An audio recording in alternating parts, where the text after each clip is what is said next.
Margaret, Ruby, John,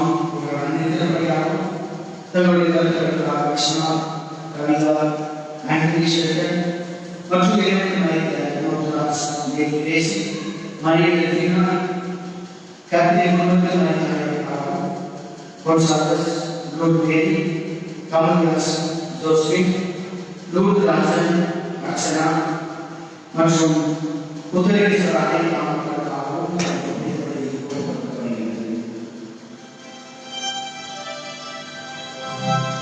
Tante Maria Tuya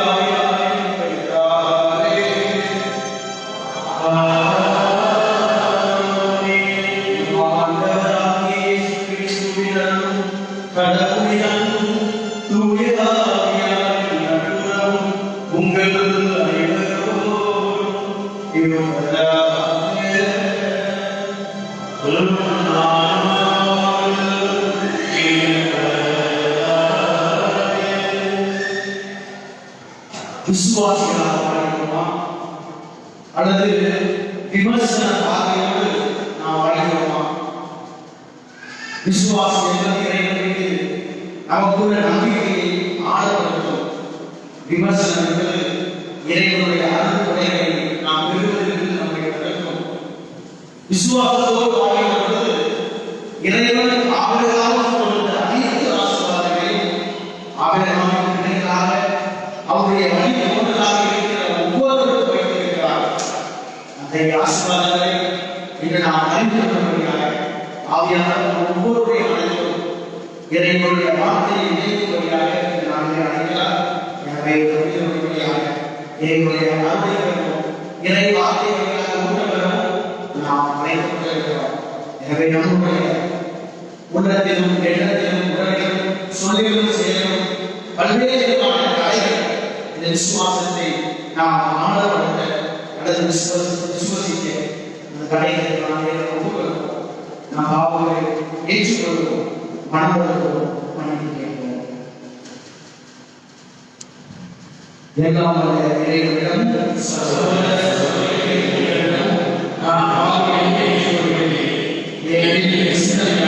சொல்லாலும் செயலாலும் கடத்தை பாவங்கள் பல செய்து என் பாவை என் பெரு பாவை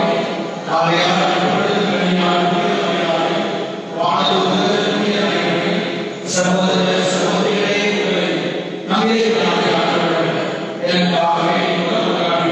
எல்லாம் இறைவன் நம்பி இறக்க வைத்து நம் பாவங்களை மன்னித்து நம்மை இடைப்பாளர்களுக்கு அழைத்து செல்வாராக.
எங்கள் தகுதியும் நாங்கள் விரும்பி கேட்பதற்கு உமது மிகுதியான எங்களுக்கு அருள்கின்றீர். அதனால் எங்களுக்கு உமது இரக்கத்தை பொழிந்து மனச்சான்றுள்ள சபையிலிருப்பவற்றை மன்னித்து நாங்கள் நீங்கள் தலைப்பு மன்றாட்டை நிறைவேற்றுவீராக. உம்மோடு இறைவனாக ஆட்சி செய்கின்றவர்களாக மன்றாடுகின்றோம்.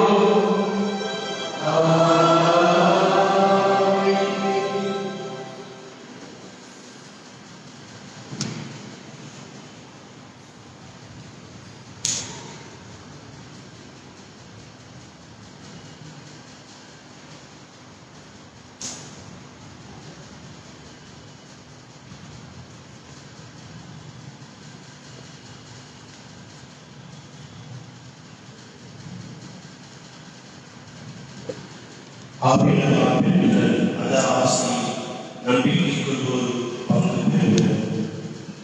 திருத்தூதர் பவுல் கலாத்திற்கு எழுதிய வாசகம் அதிகாரம் 3 இறைவார்த்தை 7-17. சகோதர சகோதரிகளே, நம்பிக்கை கொண்டு வாழ்பவரே ஆபிரகாமின் மக்கள் என்பதை அறிந்து கொள்ளுங்கள். நம்பிக்கை கொள்ளும் இறைவன் பாதை கடவுள் நமக்கு ஏற்புடையதாக்குவார் என்பதை முன்னெடுப்பதால் கடவுள் நமக்கு ஏற்புடையதாக்குவார் என்பதை முன்னெடுப்பதால் மறைவும் முன் வழியாக மக்களிடம் அனைத்தையும் ஆசி பெறும் என்னும் நற்செய்தியை ஆபிரகாமுக்கு முன்வைத்தது. ஆகவே நம்பிக்கை கொண்ட ஆபிரகாம் பெற்ற அதே ஆசியை நம்பிக்கை கொள்வோர் பங்கு பெறுவர்.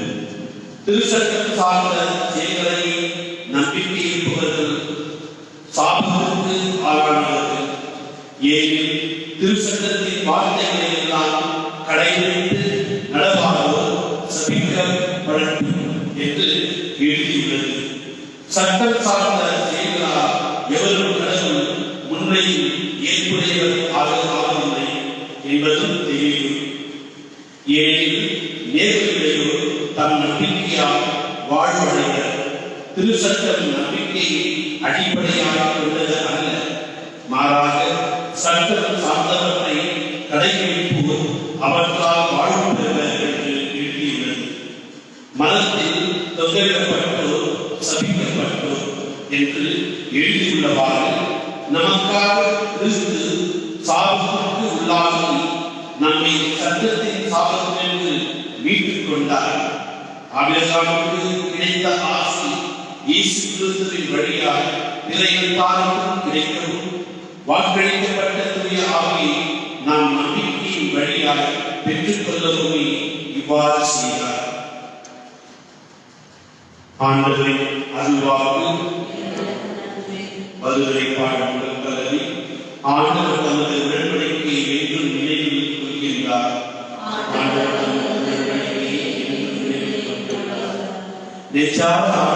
நன்றி செலுத்துவோம். நீதிமான்களின் மன்னத்திலும் சபையிலும் அவருக்கு நன்றி செலுத்துவோம். ஆண்டவரின் செயல்கள் உயர்ந்தவை, அவற்றில் இன்பம் காண்போர் அனைவரும் அவற்றை ஆய்வுவர் பல்லவி. ஆண்டவர் உடன்படிக்கையை என்றும் நினைவில் கொள்கிறார். அவர் செயல் மேன்மை மாண்பு மிக்கது, அவரது நீதி என்றென்றும் நிலைத்துள்ளது. அவர் தம் உயர்ந்த செயல்களை என்றும் நினைவில் நிலைக்கு செய்துள்ளார். அவர் அருளும் இரக்கமும் உடையவர் ஆண்டவர் பல்லவி. அவர் தமக்கு அஞ்சு நடப்போருக்கு உணவு அளிக்கின்றார். தமது உடன்படிக்கையை என்றும் நினைவில் கொள்கின்றார். வீட்டில் உரிமை சொத்தை தம் மக்களுக்கு அளித்தார். இவ்வாறு ஆற்றமிக்க தம் செயல்களை அவர்களுக்கு வெளிப்படுத்தினார் பல்லவி. அனைவரும்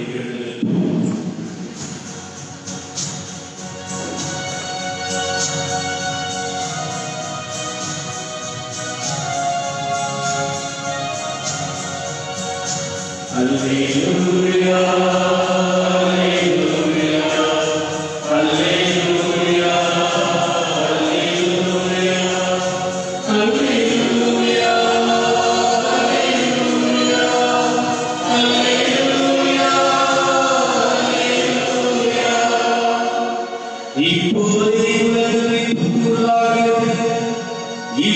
தலைவன் நான் மனிதனுக்கு வீழ்த்தப்படும் பொழுது அனைவரையும் எப்பால் காத்துக் கொள்வேன் என்கிறார். அல்லேலூயா.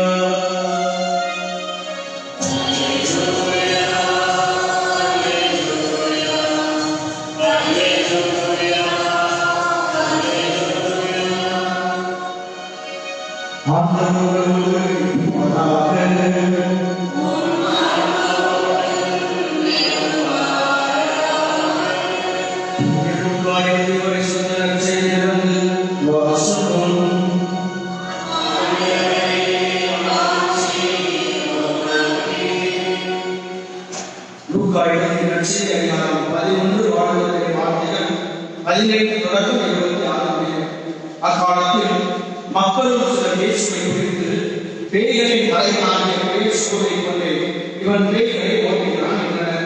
வேறு சிலர் அவரை சோதிக்கும் நோக்குடன் வானத்திலிருந்து ஏதேனும் ஒரு அடையாளம் காட்டுமாறு அவரிடம் கேட்டனர்.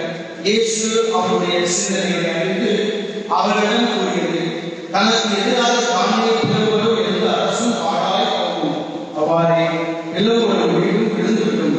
சாத்தானும் தனக்கு எதிராக தானே பிளவுபட்டு போனால் அவனது அரசு எப்படி நிலைத்து இருக்கும்? பெயர்சொல்லை கொண்டு நான் பேய்களை ஓட்டுகிறேன் என்கிறீர்களே, நான் பெயர்சொல்லை கொண்டு பேய்களை ஓட்டுகிறேன் என்றால் உங்களை சேர்த்தவர்கள் யாரை கொண்டு பேய் ஓட்டுகிறார்கள்? ஆகவே அவர்கள் உங்கள் கூற்று தவறு என்பதற்கு சாட்சியம். நான் கடவுளை நாட்டுடான பேய்களை ஓட்டுகிறேன் என்றால் இறையாட்சி உங்களிடம் வருவது அல்லவா? வழிகள் ஆகியோர் தாங்கி தம் அரண்மனையை மாற்றிய போது அவருடைய உடல்கள் பாதுகாப்பாக இருக்கும். அவரை விட மிகுந்த வலிமைகளை ஒருவர் வந்து அவரை விட்டால் அவர் நம்பியிருந்த எல்லா படைகளையும் அழித்துக் கொண்டு கொள்ளை பொருள்களை பண்ணிடுவார். என்னோடு இருக்கிறார், எனக்கு எதிராக இருக்கிறார், என்னோடு இணையும் மக்களை கூட்டி சேர்க்காதவர் அவர்களை சிதறிக்கிறார். ஒருவரை விட்டு வெளியேறுகிறது ஆகும். அவருடைய அழகிய பிரிவு இணைப்பாக இடம் வேண்டும். இடங்கள் வெளியே முடியாமல் நான் விட்டு வந்த இடத்தை வீட்டுக்கு திரும்பி போவேன் என்று சொல்லும். திரும்பி வந்து அவ்வீடு கூட்டி அழகுபடுத்தி வருவதை காணும். வீட்டில் சென்று தன்னை விட விடாத வேறு ஆளுகளை அழைத்து வந்து அவர்களுக்கு புகுந்து அங்கே குடியிருக்கும். அவருடைய பின்னைய நிலையை முன்னைய நிலையை விட கேடுள்ளதாகும் என்றார். ஆண்டவரின் அருள்வாக்கு.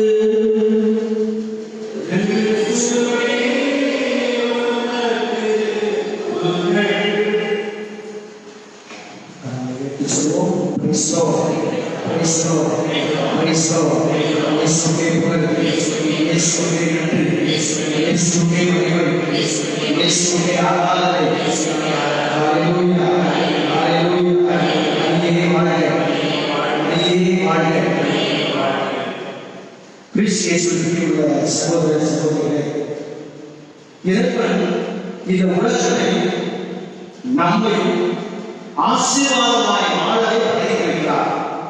நாம் எல்லோரும் ஆசீர்வாதமான ஒரு வாழ்க்கையை வாழ படைக்கப்பட்டிருக்கிறோம், அழைக்கப்பட்டிருக்கிறோம். படைப்பின் தொடக்கம், படைப்பினுடைய ஒவ்வொரு முடிவும் இறைவனாக இருக்கிறார். எனவே இந்த படைப்பின் நோக்கமே நாம் ஆசீர்வாதமாக வாழ வேண்டும் என்பதுதான் இறைவனுடைய திட்டம். யாரும் அழிவு போகக்கூடாது, அல்லது மனிதர்கள் துன்பத்தோடோ துயரத்தோடோ வேதனையோடோ அவர்கள் வாழ வேண்டும் என்பது இறைவனுடைய விருப்பம் அல்ல. இறைவனுடைய நோக்கம் படைப்பிலே மிக தெளிவாக இருந்தது. தொடர்ந்து வந்து அதை 22 முதல்வராக கடவுளுடைய ஆசீர்வாதத்தை நாம் காண்கிறோம். ஆண்டவர் எல்லாத்தையும் படைக்கிறார். ஆனால் அவர் விலங்குகள், பறவைகள், நீர்வாழ் உயிரினங்கள் இவையெல்லாம் படைத்த விரிவாக அவர் ஆசீர்வதிக்கிறார். அவைகளுக்கு ஆசீர்வாதம் வழங்குகிறார் ஆண்டவர். இரண்டாவது ஆண்டவர் யாருக்கு ஆசீர்வாதம் வழங்குகிறார் என்றால் மனிதனை படைத்து ஆண்டவர் ஆசீர்வாதம் வழங்குகிறார். எல்லோருக்கும் ஒரு பொதுவான ஆசீர்வாதம். என்ன ஆசீர்வாதம்? பழுகி பெருகி பூமியை நிரப்புங்கள். பழுகி பெருகி பூமியை, அப்படி என்றால் நான் உங்களுக்கு கொடுத்திருக்கிற இந்த ஆசீர்வாதத்தை நீங்கள் பெருகிக் கொண்டே போங்கள். நான் கொடுத்திருக்கிற இந்த ஆசீர்வாதம் உங்களுக்குரியது. அதை நீங்கள் அதிகப்படுத்த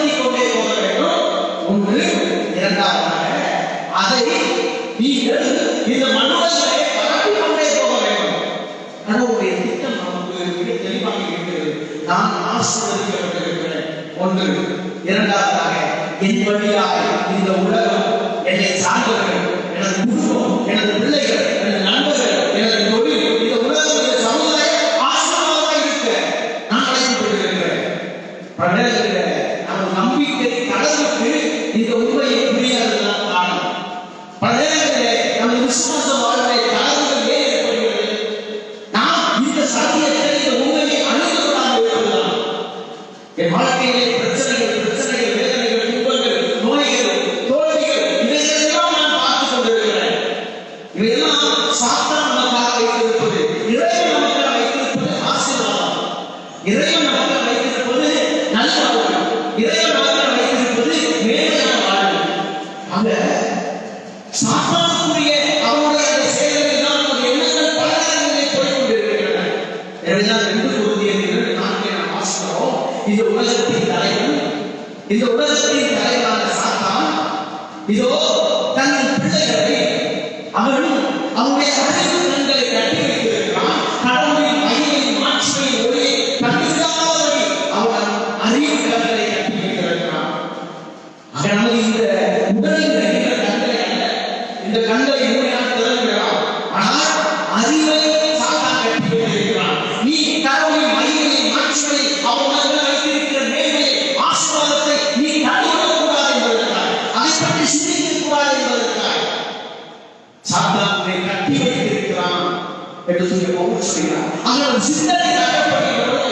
சாத்தான் எதை கட்டுகிறான்? நம் வாழ்க்கையிலே பிரச்சனை வந்தவுடன் உடனே நம் வாழ்க்கையை நாம் நினைப்பதில்லை, எனக்கு பிரச்சனை வந்துவிட்டது, நான் நன்றாக செல்கிறேன், திருப்பணிக்கு செல்கிறேன், சும்மாவை செல்கிறேன், நல்லவனாக வாழ்கிறேன், ஏன் துன்பம்? சாத்தான் கொடுக்கிற சோதனை. சாத்தான் இத்தகைய சிந்தனையை கொண்டு வருவான். ஆனால் இந்த துன்பத்தின் வழியாய், இந்த செயலின் வழியாய், இந்த தோல்வியின் வழியாய் இறைவனிடத்தில் இன்னும் மேலான ஒரு ஆசீர்வாதத்தை வைத்திருக்கிறார். இறைவனின் வாழ்க்கையிலே இன்னும் இறைவன் ஒரு மேலான காரியத்தை செய்ய இருக்கிறார் என்பதை நாம் நினைத்து பார்க்க வேண்டும். மூன்றாவது ஆண்டவர் எதற்கு ஆசீர்வாதம் கொடுக்கிறார் என்றால், 7ஆம் நாளை அவர் ஆசீர்வதித்தார். ஆண்டவர் ஓய்ந்திருந்த, படைத்து ஓய்ந்திருந்த 7ஆம் நாளை ஆண்டவர் ஆசீர்வதித்தார். ஆக விலங்குகள், பறவைகள், உயிர் வாழ்ந்த இனங்கள் எல்லாவற்றையும் ஆண்டவர் ஆசீர்வதிக்கிறார். மனிதர்களாக நம்மை ஆசீர்வதிக்கிறார். மூன்றாவதாக 7ஆம் நாளை இறைவன் ஆசீர்வதிக்கிறார்.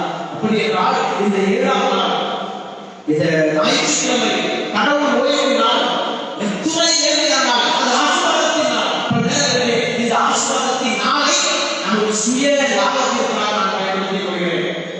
சுய லாபத்திற்காக ஞாயிற்றுக்கிழமையிலே வேலைக்கு செல்கிறோம்.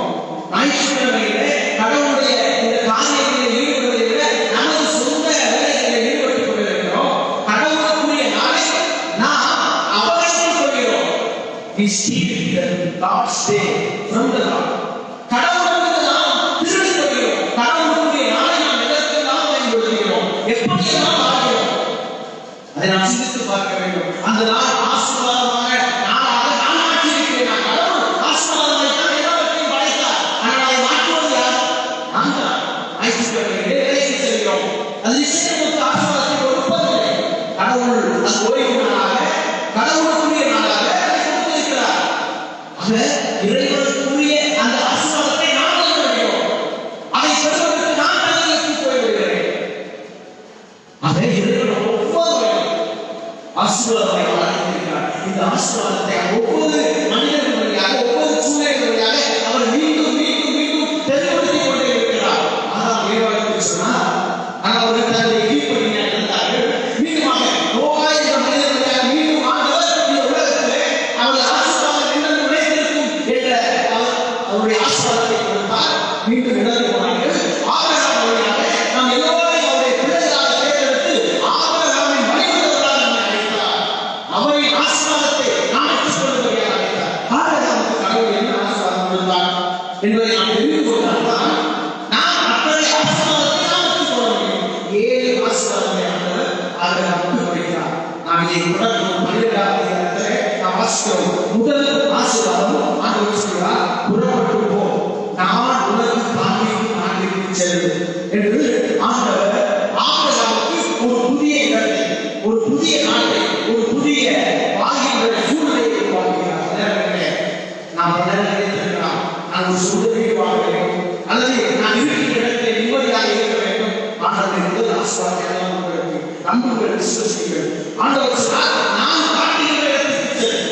நம்மை நாம் பிடித்து வைத்திருக்கிறார். ஆண்டவர் கேட்கிறது, ஆண்டவர் எனக்காக நீ எங்கு எதை வைத்திருக்கிறேன்? கடவுள் நம்மை கேட்கிறார்கள். பல நேரங்களில் நான் எவ்வளவு முயற்சி செய்து கூட நெக்ஸ்ட் கூட ஒரு சகோதரி என்னை தொலைபேசியை தொடர்பு கொண்டு அவர்கள் அதன் நாங்கள் ஒரு 2-3 ஆண்டுகளாக தொடர்ந்து முயற்சி செய்கிறோம். ஒரு வீடு வாங்க வேண்டும், ஆனால் ஏதோ தடைகள் வந்து கொண்டுதான் இருக்கிறார்கள். ஆண்டவரிடம் ஒப்படைத்து அவருடைய அறிவுரை கேட்டு நீங்கள் செய்ய வேண்டும். கடவுளுக்கு பிரியமான காரியத்தை நீங்கள் செய்யுங்கள். தடையாக வேண்டும். இரண்டாவது ஆசீர்வாதம் என்ன தெரியுமா? நம்முடைய பெரிய இனமாக்குங்கள். கடவுள் நம்மை விருத்தி அடைவதற்காக, குழந்தைகள் அடிப்படையில் மட்டுமல்ல, நமது தொழிலை விருத்தி அடைவதற்காக, நமது உறவுகளை விருத்தி அடைவதற்காக, நம்மை பெரிய இனமாக்குவதற்காக, பெரியவர்களாக்குவதற்காக, பிறர் உயிரை உயர்த்தி வைத்திருப்பதற்காக ஆசீர்வாதத்தை வைத்திருக்கிறார். மூன்றாவதாக ஒரு ஆபிரகாமுக்கு கொடுத்த ஆசீர்வாதம், நான் உனக்கு ஆசீர்வாதத்தை உன் தேவைகளை நிறைவேற்றுவேன். அதை தேவைகளை நிறைவேற்றுவார். அவருக்கு தெரியும் தேவை என்னவென்று. அதை மூன்றாவது ஆசீர்வாதமாக ஆபிரகாமுக்கு கொடுத்தார். நான்காவது ஆசீர்வாதம், உனது பெயரை நான் சிறப்புற செய்வேன். நேரங்களிலே நமது பெயர் நாம் இந்த உலகத்திலே சிறப்புற வேண்டும் என்று நினைக்கிறோம். மனிதர்களை போற்ற வேண்டும், புகழ வேண்டும் என்று நமது பெயரை நாம் இந்த உலகத்திலே நிலைநிறுத்த விரும்புகிறோம். இந்த உலக மனிதர்களை ஆசீர்வதிக்க வேண்டும், என் பெயரை நேராக போற்ற வேண்டும் என்று நினைக்கிறோம். இல்லை, கடவுள் சொல்கிறார், உனது பெயரை நான் சிறப்புற செய்வேன். அப்படி என்றால் அந்த ஆசீர்வாதம் இறைவனின் பெயரை எவ்வாறு சிறப்புற செய்ய விரும்புகிறார் என்று நாம் சிந்திக்க வேண்டும். ஐந்தாவதாக இறைவன் ஆபிரகாமுக்கு கொடுத்த ஆசி, நீ ஆசீர்வதிக்கப்பட்டது மட்டுமல்ல, நீ எடுத்த ஆசையை வழங்குவாய். ஆனால் ஒவ்வொருவரும் ஆசீர்வாதமாய் பிறருக்கு அழைக்கப்பட்டிருக்கிறோம். நாம் ஒவ்வொருவரும் பிறருக்கு ஆசீர்வாதம். அப்படிதான் நான் ஆசீர்வாதமாய் இருக்கிறேன் என்பதை ஒவ்வொருவரும் ஆசீர்வாதம். எல்லோருக்கும் அந்த ஆசீர்வாதத்தை ஆண்டவர் கொடுக்கிறார். நான் பிறருக்கு சாபமாக அல்ல, பிறருக்கு ஆசீர்வாதமாக இருக்கிறேன். அப்படி என்றால் நான் அந்த ஆசீர்வாதத்துக்குரிய தன்மையை பெற்றுக்கொள்ள வேண்டும். ஆண்டவராக இறைவன் ஆபிரகாமுக்கு கொடுத்த ஆசீர்வாதம், உனக்கு ஆசீர்வாதம் நான் ஆசீர்வதிப்பேன். அப்படி என்றால் நாம் பிறரை ஆசீர்வதிப்பதற்காக அழைக்கப்பட்டிருக்கிறோம். நமது வாய் பிறரை சமைப்பதற்காக அல்ல, பிறரை திட்டுவதற்காக அல்ல, பிறரை பற்றி தவறாக பேசுவதற்காக அல்ல, பிறரை பற்றி புறாமை பேசுவதற்காக அல்ல, பிறரை பற்றி புறணி பேசுவதற்காக வாய் அல்ல. நமது நாம் அதற்கு படைக்கப்படவில்லை. பிறரை ஆசீர்வதிப்பதற்காக. ஆண்டவர் சொல்றாரு, நீ ஆசீர்வாதமாக இருக்கிறாய், நீ பிறருக்கு ஆசீர்வாதமாக இருக்கிறாய்.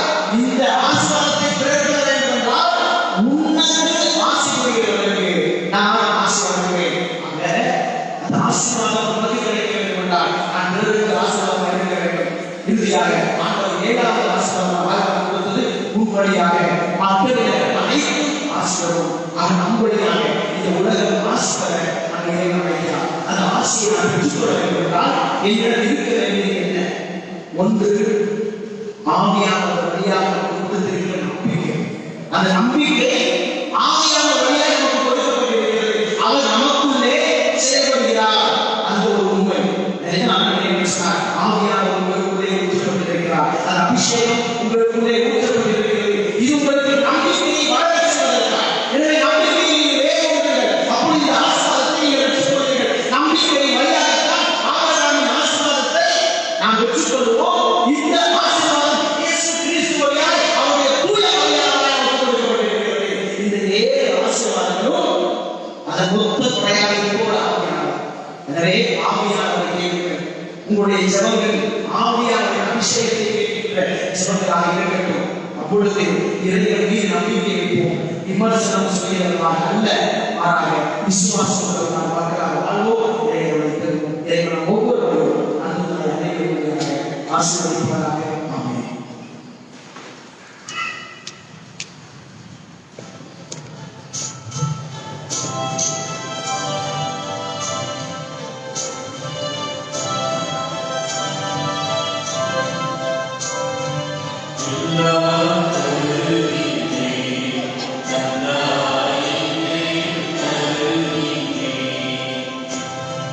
எல்லா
You are my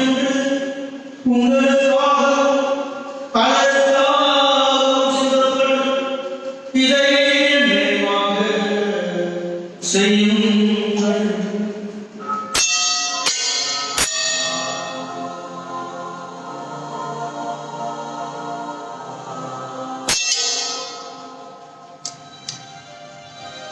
நம்பிக்கையின் பொருள்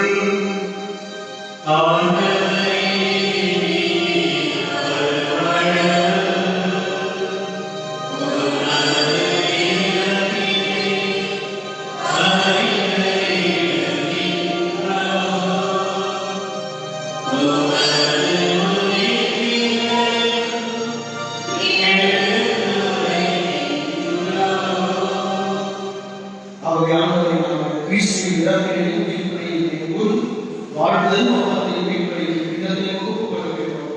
உம் திருமணத்தை ஏற்றுக்கொண்டு எனக்கு நோக்கம் செலுத்துகிறோம். என் கிறிஸ்துவின் உடலிலும் இரத்தத்திலும் ஒப்புக்கொள்கிறீர்கள். தூய ஆவியாகவும் சேர்க்க வேண்டும் நம்மை ஆழ்கிறோம். ஆண்டவரை உலகிற்கும் வரவேற்கும் உமது திரு அவையினை கொண்டனும் எங்கள் திருத்தந்தை ஆட்சி செய்கிறாரை கேட்க எல்லா திருநிலையான ஆட்களும் உமது திரு அவையாமல் நிறைவேற செய்கிறோம். எங்கள் சகோதர சகோதரிகள் எனது உமது திருக்கோவையும் ஏற்றாலும் எங்கள் அனைவரும் கடவுளின் கண்ணித்தாய் எங்கள் தாயும் அப்படியே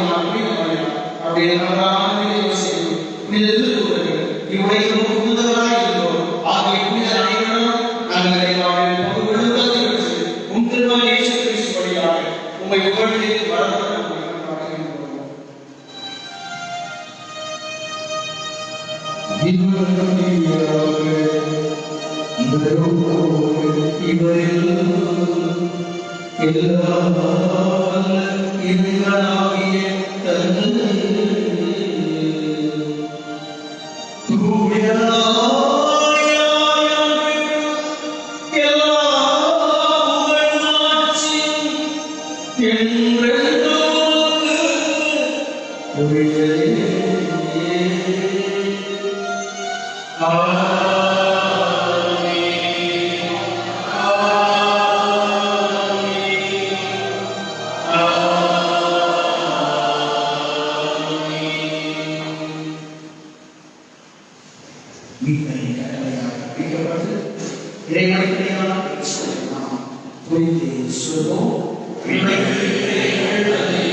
அத்தோடு கிறிஸ்தவர் மட்டும் இந்த திவ்ய பெற்றுக்கொள்ளும் ஒவ்வொருவாறு கடமைக்கப்படப்படுகிறீர்கள். தன்னை பொழுது சௌகரியத்தை கடைபிடிக்கிறோம். திவ்யத்துடைய வாங்கிய பொழுது உனது இடது கையை வைத்து வலது கடனை கீழே வைத்துக் கொள்ளுங்க. காட்டி திவ்யத்துறையை பெற்று பக்கத்திலே சென்று இங்கே திவ்யத்துறையை முன்பு வைத்து நீங்கள் செல்லவும். அந்த பூசணிக்கு பயன்படுத்தி செய்திருக்காங்க. ஜபமான கல்வி வாங்க வேறு சிறு சிறு பாட்டிகள் கையை வாங்கினா அந்த சிறு சிறு பாட்டிகள் எடுத்து வாங்குவதற்கு சரியாக எனவே இந்த காரியங்களை கடைபிடிக்குமாறு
நன்றி கூறி மன்றாடுவோமாக.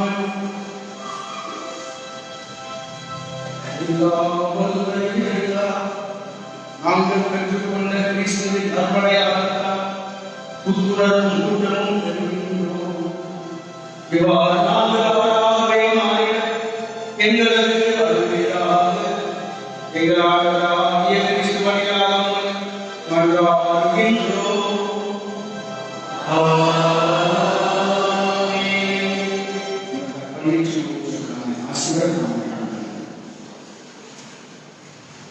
ஆண்டவரை கொள்ளும்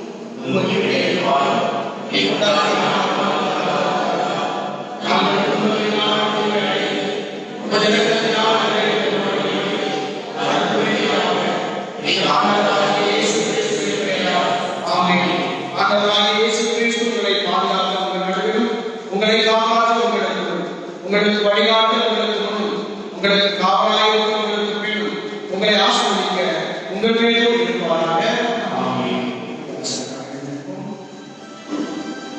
ஆண்டவரோடு இருப்பாராக.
Amen.